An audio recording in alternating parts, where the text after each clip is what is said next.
आज की हमारी पड़ताल एक पूरी पीढ़ी की कहानी है। वो पीढ़ी जिसने दुनिया को इतनी तेजी से बदलते देखा है कि शायद ही किसी और ने देखा हो।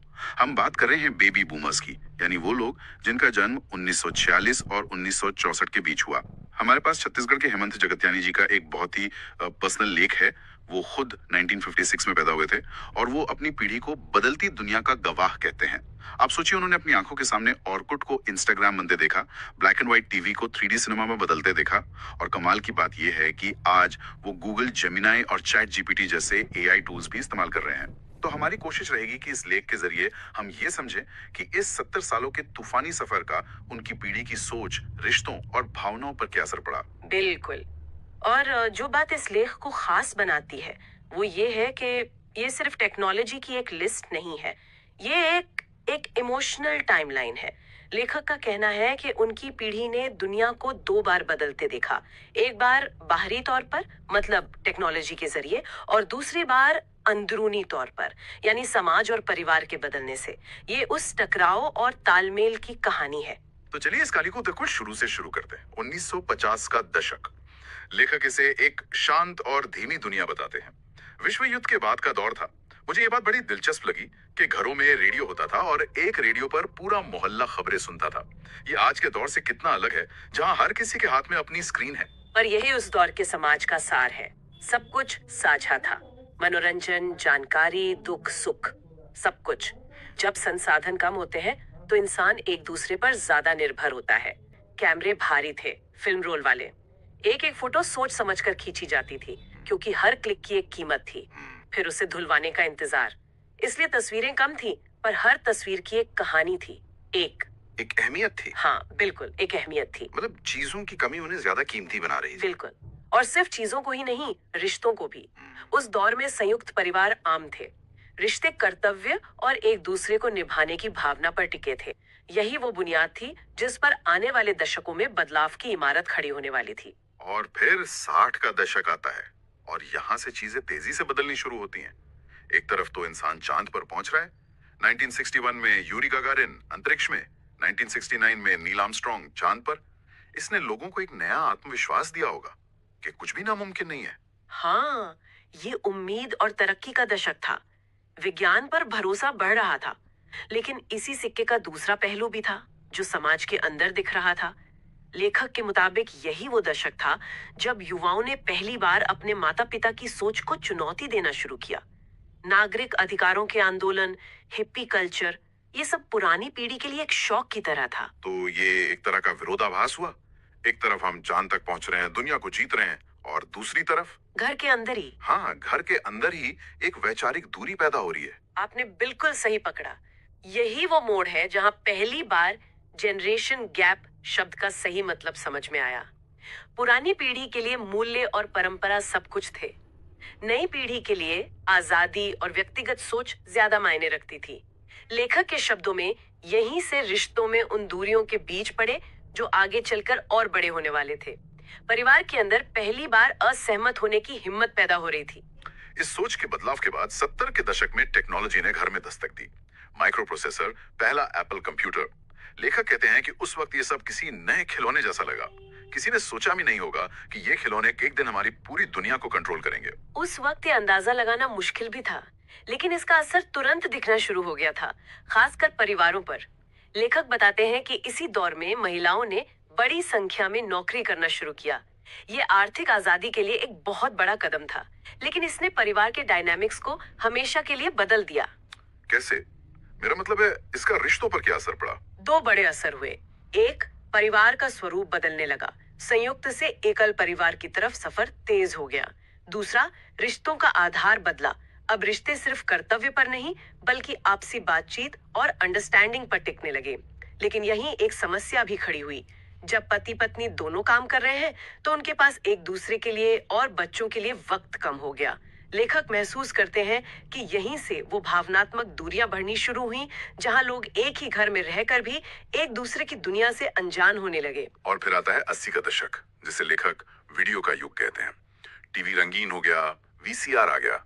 अब तो पूरा सिनेमा हॉल आपके ड्राइंग रूम में था। ये तो बहुत बड़ा बदलाव रहा होगा। बहुत बड़ा। और साथ में आया कैमकॉर्डर। अब शादियों जन्मदिनों की रिकॉर्डिंग होने लगी। यादें अब सिर्फ तस्वीरों में नहीं बल्कि चलती फिरती वीडियो में कैद होने लगी थी। लेकिन इसका एक सामाजिक असर भी हुआ। क्या से? लेखक के मुताबिक टीवी और वीसीआर ने परिवार के सेंटर को बदल दिया। पहले परिवार का सेंटर आंगन या डाइनिंग टेबल होता था जहां लोग बैठकर बातें करते थे। अब सेंटर टीवी बन गया। परिवार साथ तो बैठता था पर एक दूसरे से बात करने के लिए नहीं बल्कि स्क्रीन देखने के लिए। अच्छा, मतलब आपसी बातचीत की जगह टेलीविजन ने ले ली। हाँ, और इसी दौर में बेबी बूमर्स अपने करियर के पीक पर थे। जिंदगी एक रेस बन गई थी। अच्छा घर, अच्छी गाड़ी, बच्चों की अच्छी पढ़ाई। लेखक कहते हैं कि ये एक बहुत बड़ी कंफ्यूजन वाली सिचुएशन थी। एक तरफ व्यक्तिगत महत्वाकांक्षाएं थी और दूसरी तरफ माता पिता की जिम्मेदारियां। दोनों के बीच संतुलन बनाना बहुत मुश्किल हो गया था। ज्ञान अब सिर्फ किताबों से नहीं स्क्रीन से भी आ रहा था और ये एक बहुत बड़ा शिफ्ट था। इसके बाद 90 के दशक में तो जैसे टेक्नोलॉजी का विस्फोट ही हो गया। 1995 में आम लोगों के लिए इंटरनेट, फिर मोबाइल फोन और ऑरकुट जैसे शुरुआती सोशल मीडिया प्लेटफॉर्म्स। इसने तो रिश्तों की परिभाषा ही बदल दी होगी। पूरी तरह से। अब आप हजारों किलोमीटर दूर बैठे किसी दोस्त से बात कर सकते थे। एक डर पैदा हुआ कि अगर हम ये नई चीजें कंप्यूटर, इंटरनेट, मोबाइल नहीं सीखेंगे तो हम पीछे रह जाएंगे, अपनी ही दुनिया में अप्रासंगिक हो जाएंगे। बिल्कुल। इस डर ने उन्हें सीखने पर मजबूर तो किया लेकिन उन्हें और ज्यादा व्यवहारिक और कम भावुक बना दिया। और इसी दशक में कैमरों में भी एक क्रांति आई। डिजिटल कैमरे आ गए। अब आप फोटो खींच के तुरंत देख सकते थे, खराब लगे तो डिलीट कर सकते थे। रोल खत्म होने का डर नहीं, धुलवाने का इंतजार नहीं। हाँ, और लेखक कहते हैं कि इस छोटे से बदलाव ने यादों की अहमियत को बदल दिया। जब आप 100 तस्वीरें खींचकर उसमें से एक चुन सकते हैं तो हर तस्वीर की वो कीमत नहीं रही जो तब थी जब एक रोल में सिर्फ 36 तस्वीरें आती थीं। सही बात है। यादें सहेजना आसान हो गया पर शायद यादों का एहसास थोड़ा हल्का हो गया। और फिर 2010 के बाद का दौर आता है। स्मार्टफोन का युग, camera, video, internet, social media, सब कुछ एक डिवाइस में। लेखक इस दौर को अपनी पीढ़ी के लिए सबसे पीड़ादायक मानते हैं। वो कहते हैं कि इस पर ज्यादा लिखना भी असहज करता है। ऐसा क्यों? क्योंकि इस दौर में टेक्नोलॉजी सिर्फ एक सुविधा नहीं रही, वो हमारी जिंदगी का ऑपरेटिंग सिस्टम बन गई। वीडियो कॉल से दूर बैठे लोग पास दिखे लेकिन साथ बैठे लोग अपनी अपनी स्क्रीन में गुम हो गए। हाँ, लेखक को अपने माता पिता के जमाने की चिट्ठियां याद आती हैं। वो लिखते हैं कि चिट्ठी धीमी थी, पहुंचने में हफ्ते लगते थे, लेकिन उसमें भावनाएं होती थीं। इंतजार का एक रोमांच होता था। आज मैसेज तुरंत पहुंच जाता है पर क्या उसमें वो गहराई है? उन्हें महसूस हुआ कि बातें तो बहुत बढ़ गई हैं पर दिलों की दूरी शायद और भी ज्यादा बढ़ गई है। ये एक ऐसा बदलाव था जिसे उनकी पीढ़ी आज भी पूरी तरह से स्वीकार नहीं कर पाई है। और अब हम आते हैं बिल्कुल हाल के दौर में, 2020 से 2025। महामारी ने पूरी दुनिया को रोक दिया। लेखक कहते हैं कि इस दौर ने बेबी बूमर्स को पहली बार अपनी उम्र और अपनी नश्वरता का एहसास कराया। ये एक कड़वा सच था कि जान बचाने के लिए आपको अपने सबसे प्रिय लोगों से भी दूर रहना पड़ सकता है। यह है कि इसी दौर में उन्होंने इंसानियत का सबसे खूबसूरत चेहरा भी देखा। डॉक्टर्स, नर्स, समाज सेवक, लोग एक दूसरे की मदद के लिए अपनी जान जोखिम में डाल रहे थे। ये उम्मीद की एक किरण थी। और फिर जैसी ही दुनिया महामारी से बाहर निकली, 2023 में एआई की एक नई लहर आ गई। हाँ, चैट जीपीटी और जेमिनाई। अब तो टेक्नोलॉजी सिर्फ जानकारी नहीं देती बल्कि हमारे लिए लिखती है, सोचती है और फैसले भी लेती है। और यही बात लेखक को परेशान करती है। उन्हें लगता है कि दुनिया अब भावनाओं से नहीं सुविधाओं से चलने लगी है। उनकी पीढ़ी का एक बड़ा हिस्सा आज बहुत ज्यादा कंफ्यूजन, हताशा और एक तरह के भावनात्मक अकेलेपन में जी रहा है। उन्हें लगता है कि दुनिया की रफ्तार इतनी तेज हो गई है कि अब उसके साथ तालमेल बिठा पाना लगभग नामुमकिन है। तो इस पूरे 70 साल के सफर के बाद लेखक इसके असर को 3 हिस्सों में बांटते हैं। पहला है भावनात्मक प्रभाव। तो इमोशनल लेवल पर इस पीढ़ी पर क्या असर हुआ? भावनात्मक रूप से यादें आज भी उनकी सबसे बड़ी दौलत है। वो आज की तेज दुनिया को समझते हैं, उसका इस्तेमाल भी करते हैं, लेकिन उन्हें लगता है कि रिश्ते इतनी तेजी से नहीं चल सकते। उन्हें आज भी उस पुराने दौर की आत्मीयता की कमी खलती है, जब परिवार बिना स्क्रीन के एक साथ बैठता था, जब बातें चिट्ठियों में होती थीं।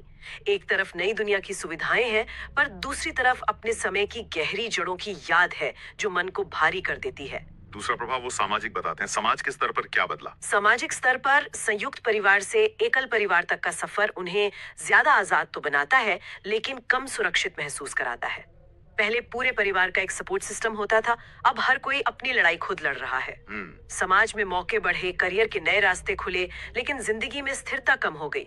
उन्होंने अपनी आंखों से देखा कि हर बदलाव की एक कीमत होती है।